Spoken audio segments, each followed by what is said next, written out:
बिहार में नई सरकार ने काम संभाल लिया है। सीएम नीतीश कुमार ने मंत्रियों के विभागों का बंटवारा कर दिया है।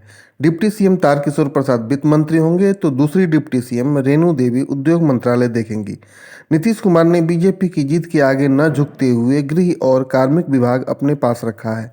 गृह और कार्मिक विभाग के जरिए बीजेपी राज्य की कानून व्यवस्था और राज्य की मशीनरी को अपने अधीन रखना चाहती थी, पर नीतीश कुमार ने ऐसा होने नहीं दिया। अब हम बात करते हैं कि नीतीश कुमार के पर बीजेपी ने कैसे कतरने शुरू कर दिए हैं। ये चुनाव से पहले ही बीजेपी ने शुरू कर दिया है। तो हम बात करते हैं चुनाव से पहले। सबसे पहले बीजेपी ने तो क्या किया। बीजेपी ने चुनाव में चिराग पासवान को नीतीश कुमार के सामने चुनौती के रूप में पेश किया। नीतीश कुमार वहां मजबूती से चुनाव लड़े जहां जेडीयू मजबूत स्थिति में थी। चिराग ने जेडीयू का वोट काटा और नतीजा सबके सामने है। जेडीयू की सीटें आधी रह गई। उसके बाद क्या हुआ, बराबर सीटों पर चुनाव लड़ने के लिए बीजेपी ने जेडीयू को मजबूर किया। पहले जेडीयू बीजेपी से अधिक सीटों पर चुनाव लड़ती थी, पर इस बार ऐसा नहीं हुआ। जेडीयू ने अपने कोटे से जीतन राम मांझी को सीटें दी, तो बीजेपी ने वीआईपी पार्टी को अपने कोटे से सीटें दी। बीजेपी का स्ट्राइक रेट बहुत शानदार रहा। बीजेपी 74 सीटें जीत के आई, जबकि जेडीयू पिछली बार की अपेक्षा आधी सीटों पर सिमट गई। पहले चरण का चुनाव जब चल रहा था, उसके बाद क्या किया बीजेपी ने, पोस्टर से नीतीश कुमार को गायब कर दिया। नीतीश कुमार को आउट कर बीजेपी ने पहले चरण के चुनाव के बाद स्पष्ट कर दिया कि पीएम नरेंद्र मोदी ही चुनाव के असली चेहरे हैं। इससे जो है नीतीश कुमार के खिलाफ नकारात्मक माहौल बना और नतीजा सबके सामने है। उसके बाद क्या हुआ, चुनावी सफलता जो मिली बीजेपी को और एनडीए को जो बहुमत मिला, बीजेपी ने सफलता का सारा श्रेय पीएम नरेंद्र मोदी के हिस्से में डाल दिया और नीतीश कुमार को भी मजबूर किया कि वे भी पीएम नरेंद्र मोदी का गुणगान करें और बहुमत मिलने के पीछे नरेंद्र मोदी का करिश्मा बताएं। इससे सफलता का सारा श्रेय पीएम नरेंद्र मोदी को मिला और बीजेपी के खाते में सफलता का श्रेय चला गया।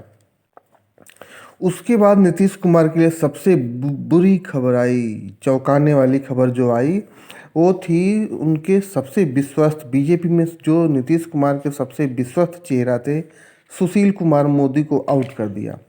बीजेपी ने सुशील कुमार मोदी के बदले दो डिप्टी सीएम पेश किए, तारकिशोर प्रसाद और रेणु देवी के रूप में दो डिप्टी सीएम पेश किए। सुशील मोदी के जरिए नीतीश कुमार बीजेपी पर बढ़त बना लेते थे, लेकिन तारकिशोर प्रसाद और रेणु देवी के से उन्हें सामंजस्य बैठाना होगा और तालमेल बैठाने में वक्त लगेगा।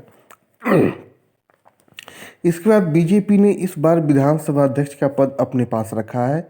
इस बार की जो विधानसभा हुई है, बनी है, उसमें ऐसी स्थिति है कि कभी भी सरकार को लेकर खतरा पैदा हो सकता है और जोड़ तोड़ की राजनीति हावी हो सकती है। ऐसे में स्पीकर का पद जिसके पास होगा उसे बढ़त ऐसे ही हासिल हो जाएगी। इसलिए बीजेपी ने इस बार स्पीकर का पद अपने पास रखा है। हालांकि नीतीश कुमार ऐसा नहीं चाहते थे, लेकिन चूंकि नीतीश कुमार अब उस स्थिति में नहीं रहे कि अपनी बात मनवा सके, इसलिए बीजेपी ने नीतीश कुमार को मजबूर किया कि विधानसभा के अध्यक्ष का पद जो है बीजेपी के पास रहेगा। सबसे अंत में बताते हैं जो सबसे महत्वपूर्ण बात है कि बीजेपी ने मंत्रिमंडल के गठन में क्या किया। इस बार बिहार विधानसभा चुनाव के बाद पहली कैबिनेट जो बनी है, वो ऐसी पहली कैबिनेट होगी जिसमें कोई भी मुस्लिम मंत्री नहीं है। यह कैबिनेट जो है बिना मुस्लिम मंत्री के है, और वो भी तब जब नीतीश कुमार मुख्यमंत्री हों।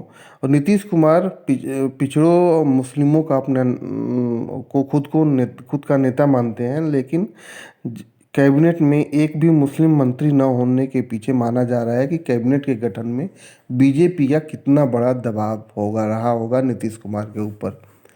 तो आज हमने बात किया कि नीतीश कुमार के पर बीजेपी ने कैसे कतरने शुरू कर दिए हैं। आगे भी ऐसे ही उदाहरण देखने को मिलते रहेंगे आपको।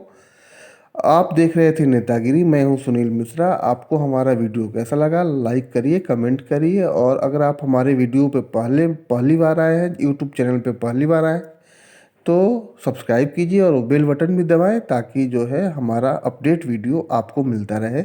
आगे की वीडियो के लिए, तब तक के लिए नमस्कार।